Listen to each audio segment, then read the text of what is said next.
बोले गौरी नंदन श्री गणेश भगवान जी की जय। हरे कृष्णा, राधे राधे। आज भाद्रपद मास के शुक्ल पक्ष की अष्टमी तिथि है और आज के दिन श्री राधा रानी जी का प्रकट्य हुआ था और आज राधा अष्टमी का पवित्र त्यौहार है।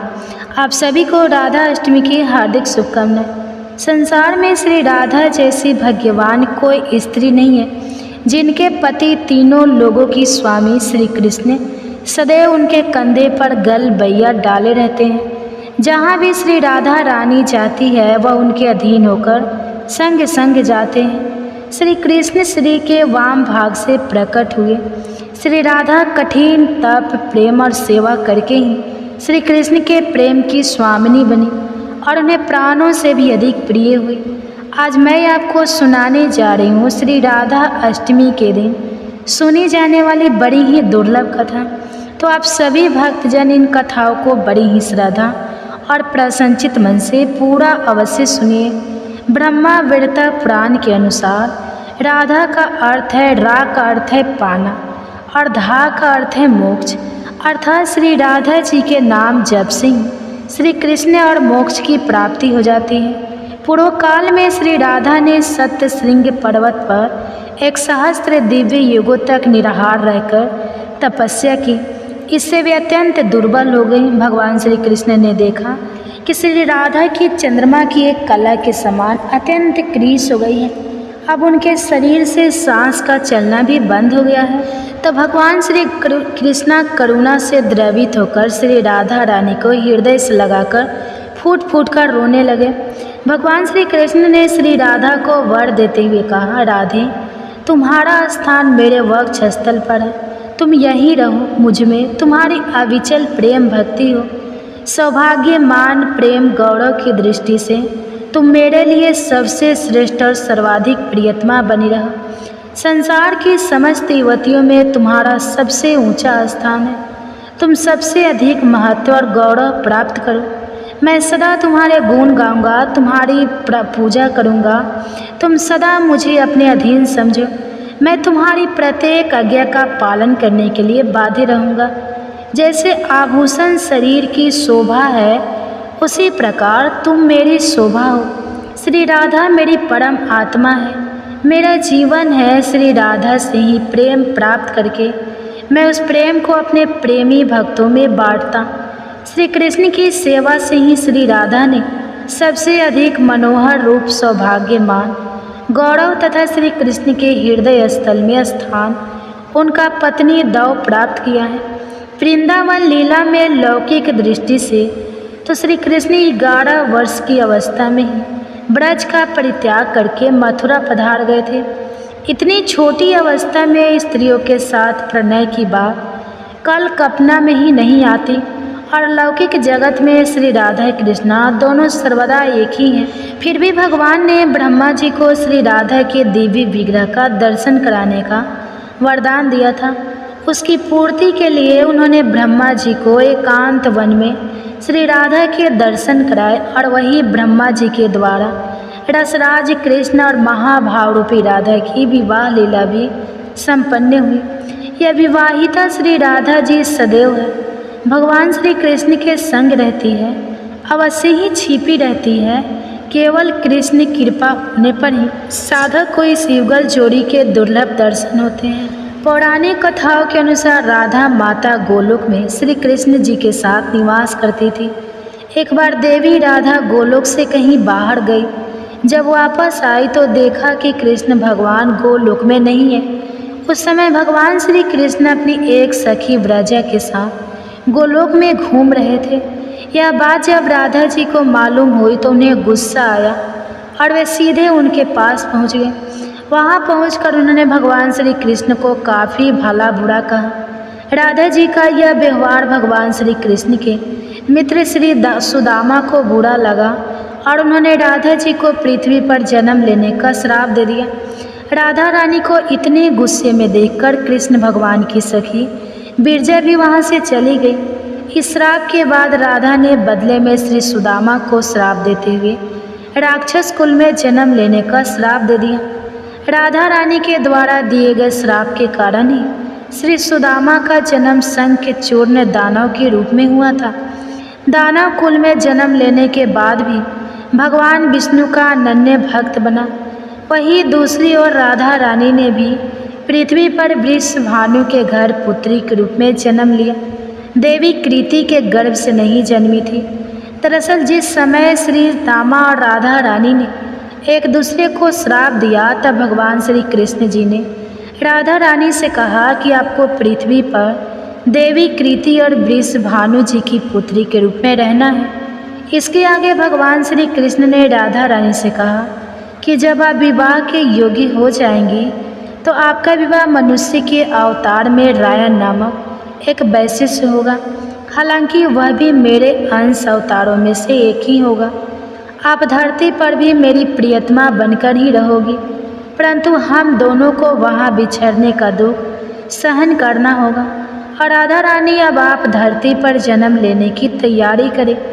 सांसारिक दृष्टि से देवी कृति गर्भवती हुई और उन्हें प्रसव हुआ, लेकिन देवी कृति के गर्भ में योग माया की प्रेरणा से वायु का प्रवेश हुआ और उन्होंने वायु को ही जन्म दिया। जब वह प्रसव पीड़ा से गुजर रही थी, इस समय महादेवी राधा रानी एक प्यारी सी कन्या के रूप में प्रकट हो गई।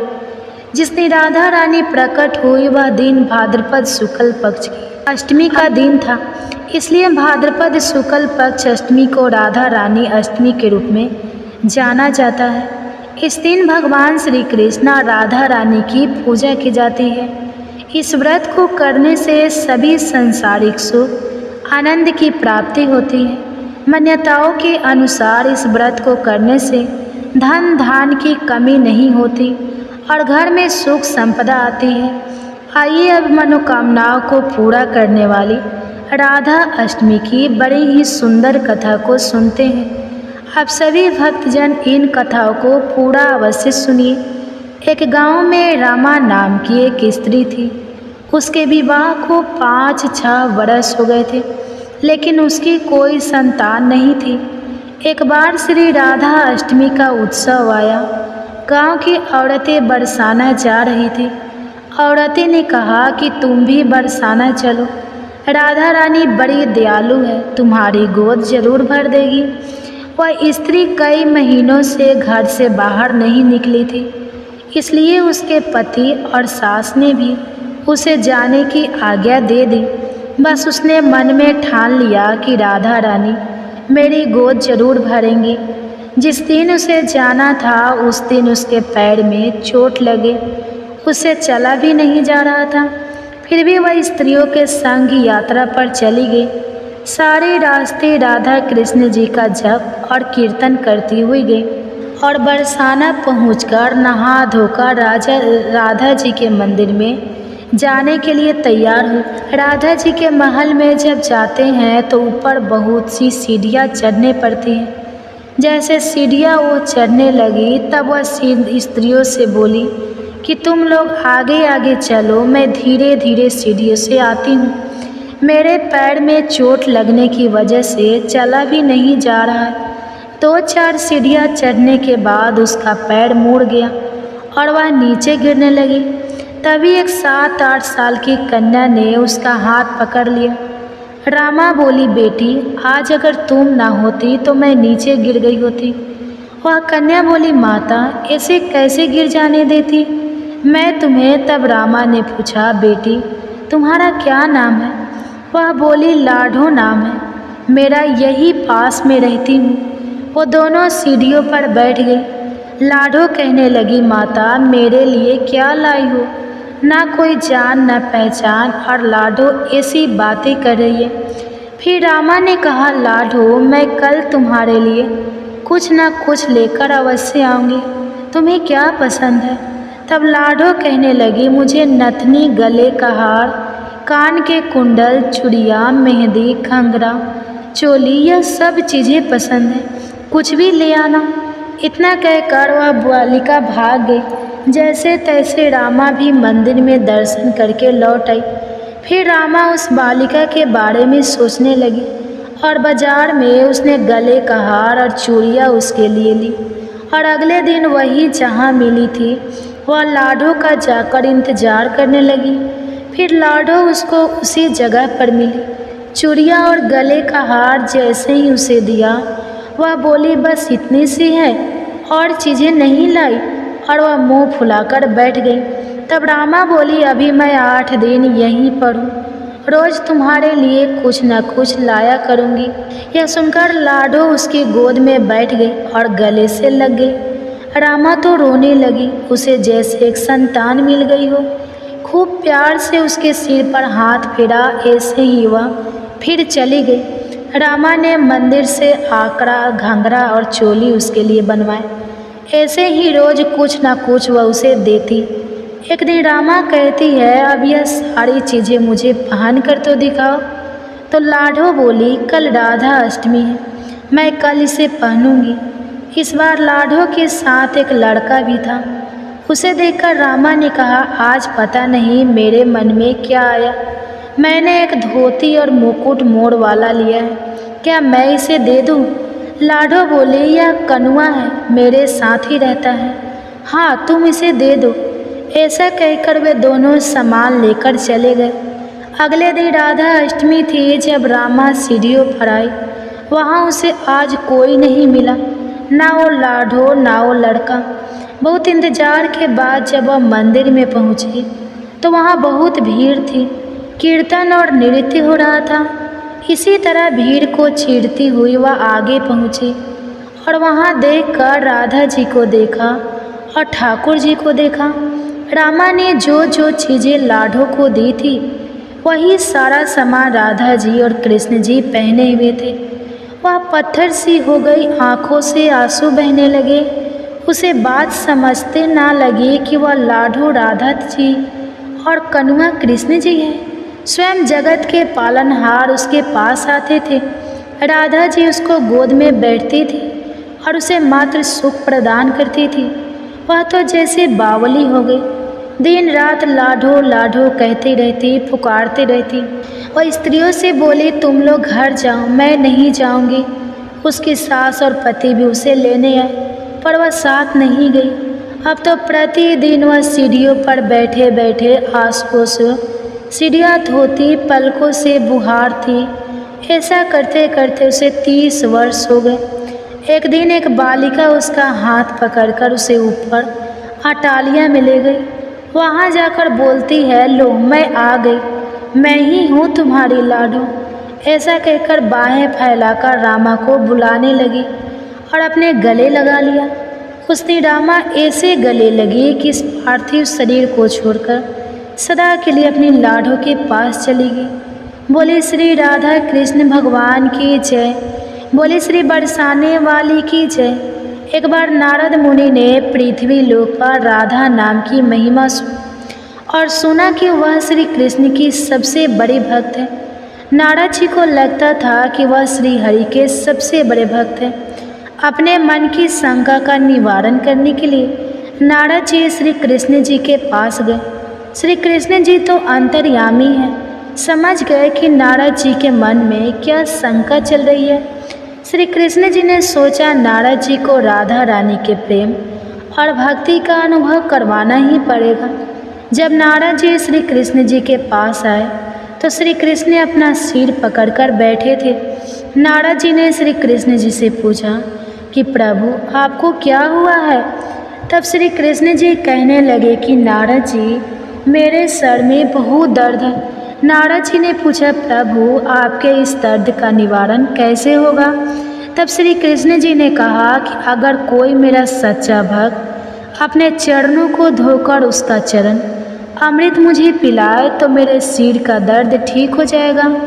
नारद जी सोचने लगे कि मैं श्री हरि का सच्चा भक्त हूँ, लेकिन श्री कृष्ण को अपने चरणों का चरण अमृत पिलाने से मुझे नरक तुल्य पाप लगेगा, इसलिए ऐसा पाप मैं अपने सिर पर नहीं ले सकता।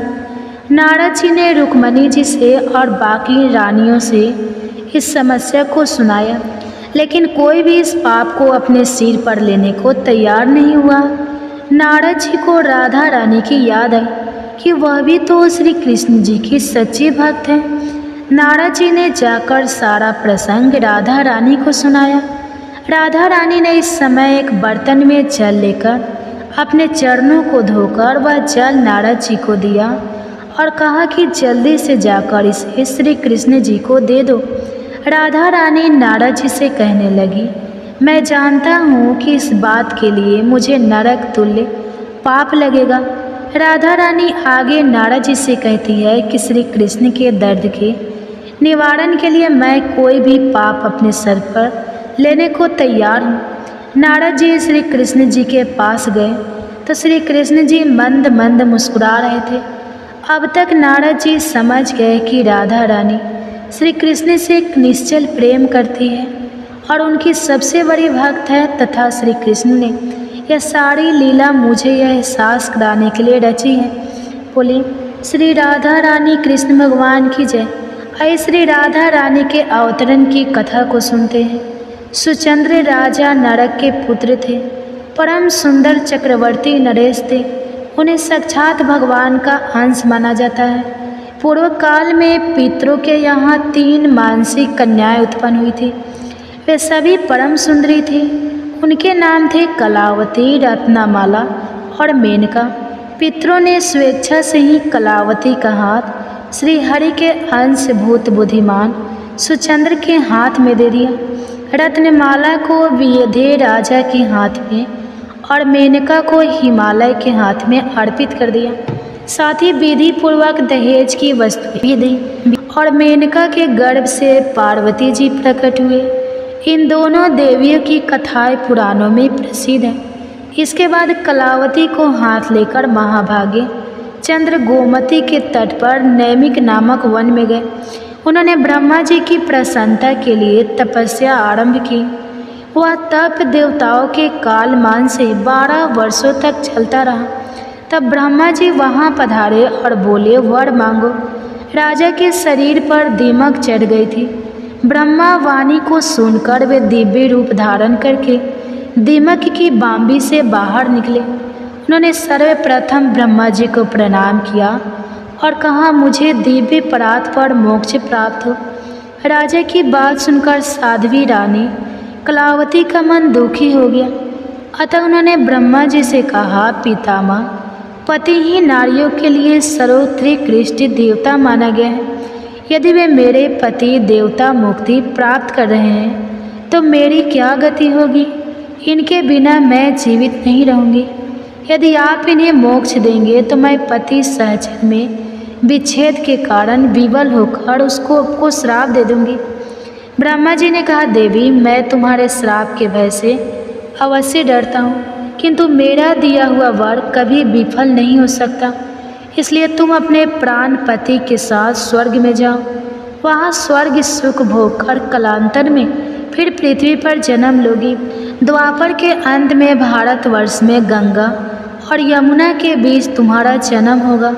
तुम दोनों से जब परिपूर्ण भगवान की प्रिया साक्षात श्री राधा जी पुत्री के रूप में प्रकट होगी, तब तुम दोनों साथी मुक्त हो जाओगे। इस प्रकार ब्रह्मा जी के दिव्य एवं अमोघ वर्ग से कलावती और सुचंद्र दोनों की भूतल पर उत्पत्ति हुई। वे ही कृति और श्री वृषभ भानु हुए हैं। कलावती कन्नौज में राजा भदनपुर थे और सूर भानु के घर सूर्यचंद्र का जन्म हुआ। वे उसी श्री विश्व भानु से विख्यात हुए। उन्हें भी पूर्व जन्म की स्मृति बनी रही। वे गोपों में श्रेष्ठ होने के साथ ही दूसरे कामदेव के समान परम सुंदर थी। परम बुद्धिमान नंदराज जी ने इन दोनों का विवाह संबंध जोड़ा था। उन दोनों को पूर्व जन्म की स्मृति भी थी, अतः वे एक दूसरे को चाहते थे और दोनों की इच्छा से ही यह संबंध हुआ। श्री कृष्ण जी ने अपनी तेजोमय पराशक्ति श्री राधा का वृष भानु की पत्नी कृति रानी के गर्भ में प्रवेश कराया। वे श्री राधा निकुंज प्रदेश के एक सुंदर मंदिर में अवती हुई। उस समय भाद्रपद का महीना था, शुक्ल पक्ष की अष्टमी तिथि और सोमवार का दिन था। मध्याह्न का समय था और आकाश में बादल छाए हुए थे। देवगण नंदन वन के भव्य प्रसून लेकर भवन पर बरसा रहे थे। उसी समय श्री राधा जी के अवतार धारण करने से नदियों का जल स्वच्छ हो गया संपूर्ण साय प्रसन्न निर्मल हो उठी। कमल की सुगंध से व्याप्त शीतल वायु मंद गति से प्रभावित हो रही थी। शरद पूर्णिमा के सत सत चंद्रमा से भी अधिक अभिराम कन्या को देखकर गोपी कृतिदा आनंद में निमग्न हो गई। उन्होंने मंगल कृत कराकर पुत्री के कल्याण की कामना से आनंद दैनी 2 लाख उत्तम गए ब्राह्मणों को दान दिए, जिनका दर्शन बड़े बड़े देवताओं के लिए भी दुर्लभ है। तत्व ज्ञान जी के यहाँ साकार रूप में प्रकट हुई और गोप ललना ये जब उनका लालन पालन करने लगी, तब सर्वे धारण एवं सुंदर रत्नों से कांच चंदन निर्मित तथा रत्न किरण मंडित पालने में सखी जनों द्वारा नित्य झुलाई जाती हुई श्री राधा प्रतिदिन शुक्ल पक्ष की चंद्रमा की कला की भांति बढ़ने लगी। बोली श्री राधा कृष्ण भगवान की जय। बोली श्री वृष्य भानु दुलारी की जय। आइए अब बड़ी ही सुंदर कथा को सुनते हैं। एक बार की बात है, जब श्री राधा जी पृथ्वी लोक पर चलने लगे तो गोलोक के श्री राधा जी के लीला पक्षी श्री सुखदेव जी ने भी साथ चलने को कहा। तो वही राधा जी की आज्ञा से भगवान की अमर कथा रूपी भागवत कथा के प्रचार करने के लिए गोलोक के लीला पक्षी श्री सुखदेव जी एक सुख के गर्भ के अंडे के रूप में प्रकट होकर अमरनाथ में प्रकट हुए थे। वह अंडा हवा के झोंकों के कारण फूट गया था और अमरनाथ में फूटा हुआ पड़ा था। इधर एक बार श्री नारद जी घूमते घूमते कैलाश पर्वत पर पहुँचे तो श्री पार्वती जी ने नारद जी को सत्कार करने के बाद पूछा कि नारद जी आप कहाँ से आ रहे हैं। तो नारद जी ने कहा कि मैं हर जगह घूमते हुए आ रहा हूँ, परंतु अब घूमना कम कर दिया है क्योंकि लोगों पर विश्वास नहीं है। इसका कारण लोगों में प्रेम एक दूसरे के प्रति नहीं है, केवल दिखावे का प्रेम है, वस्तुतः प्रेम नहीं है। तब पार्वती जी ने कहा नारद जी, लेकिन हमारे पति भूत भावन शंकर जी में तो बहुत प्रेम है, यानी श्री शंकर जी हमसे बहुत प्रेम करते हैं। तब श्री नारद जी ने कहा कि हे पार्वती माता, जब आपके पति देव श्री शंकर जी आपसे प्रेम करते हैं तो यह जरूर बतलाए होंगे कि श्री शंकर जी जो अपने गले में माला पहने हैं वह कैसी और किसकी माला है। तब पार्वती जी ने कहा नारद जी, यह माला पहनने का रहस्य तो वह अभी तक नहीं बताए। तब नारद जी ने कहा कि फिर आपके पति आपसे झूठ या दिखावे का प्रेम करते हैं, वस्तुतः प्रेम नहीं करते हैं। इतना कहकर श्री नारद जी वहाँ से चल दिए। इधर वही एक बार पार्वती जी ने भोलेनाथ जी से अनुरोध किया कि कृपया यह बताइए कि आपके गले में किसकी माला है, तथा यह वर दे कि हे स्वामी, मुझे आपसे वियोग नहीं हो और हमेशा आत्मज्ञान बना रहे। इसका कोई उपाय बताएं। आगे श्री शंकर जी ने कहा कि साथ में ज्ञान को मैं इस समय से बताऊंगा, परंतु श्री नारद जी द्वापर जो भेद वचन है उन भेद वचनों के समाधान को करते हुए श्री शंकर जी ने कहा कि हे पार्वती, यह हमारे गले में जो मुंडों की माला है वह मुंड माला तुम्हारे ही मुंडों की है, जिनको मैंने तुम्हारे बार बार मरने पर तुम्हारी यादगारी में माला के रूप में धारण किया है, क्योंकि मैं तुमसे अत्यधिक प्रेम करता हूँ। तब पार्वती जी ने कहा कि मैं बार बार मर जाती हूँ और आपकी मृत्यु नहीं होती, इसका क्या कारण है। तब श्री शंकर जी ने कहा कि हे पार्वती, मैंने अमर कथा सुना है जिससे मैं अमर हूँ। यह घटना सुनकर श्री पार्वती जी ने अमर कथा सुनने के लिए श्री शंकर जी से प्रार्थना की। तब शंकर जी ने कहा, हे पार्वती, इस समय मैं तुम्हें अमर कथा सुनने का पूर्ण लक्षण नहीं देख रहा हूँ, फिर भी तुम्हारे आग्रह करने के कारण मैं अवश्य कथा सुनाऊंगा। यानी आज आपको अति गोपनीय कथा सुना रहा हूँ, जिसको सुनकर तुम भी अमर हो सकती हो। इसलिए आप जरा बाहर देख कर आए कि कहीं कोई और तो नहीं है। श्री पार्वती जी ने बाहर आकर चारों तरफ अच्छी तरह देखा तो वहाँ एक शोक शावक के विगलिंग सिवा कुछ नहीं था। उन्होंने श्री शंकर जी से कहा कि बाहर कोई नहीं है। तब बीच बीच में पार्वती जी कथा सुनने के दौरान हुंकार भरती थी। दसम संकट की समाप्ति पर वे निद्राग्रस्त हो गए, यानी पार्वती माता को नींद आ गई।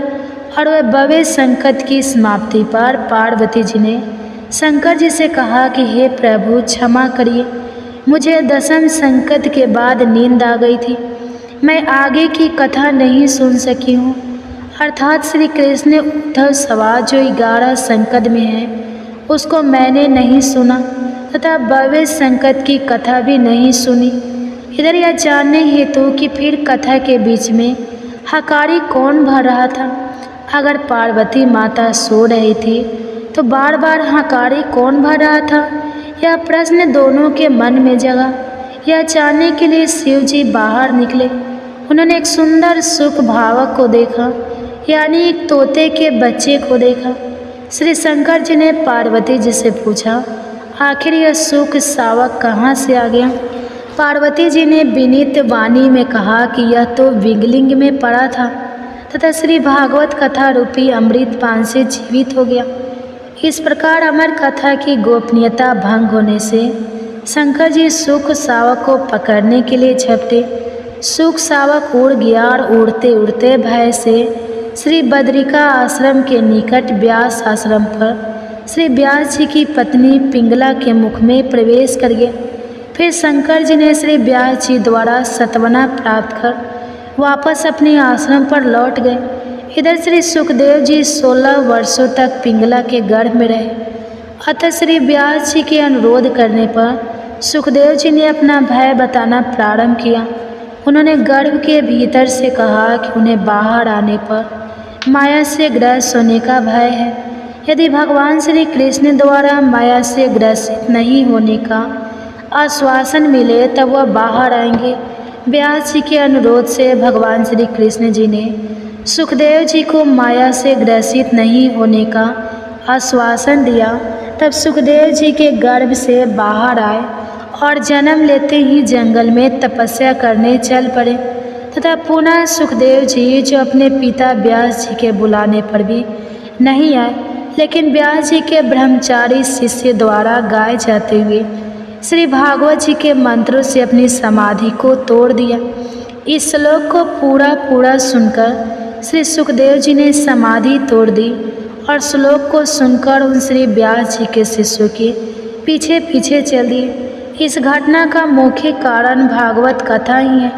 बोलिए जय जय जय श्री राधे कृष्णा। कथाएं पसंद आई हो तो वीडियो को लाइक करके चैनल को जरूर सब्सक्राइब कीजिएगा। जय श्री राधे कृष्णा।